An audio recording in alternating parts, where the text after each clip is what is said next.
পৃথিবীতে আল্লাহ রাব্বুল আলামিন মানুষকে জাতে জাতে ভাগ করে দিয়েছেন।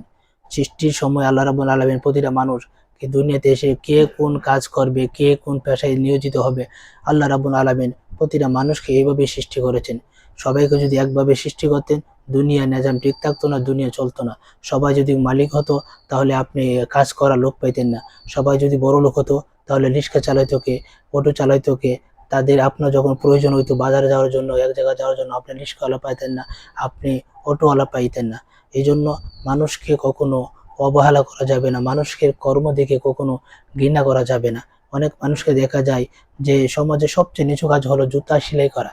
এটা অত্যন্ত নিচু কাজ, কিন্তু যারা এই কাজগুলো করতেছে তাদের সামনে গিয়ে সে অহংকারী হয়, জুতাটা পাও থেকে পর্যন্ত খুলে দেয় না, এমনি লাথি মাইরে জুতাটা দেয়। আপনি কেন এই কাজটা করবেন? আপনি যখন জুতা সেলাই করতে যাবেন নিজের হাতে জুতাটা ওনার হাতে তুলে দিবেন, এটাই তো করণীয়।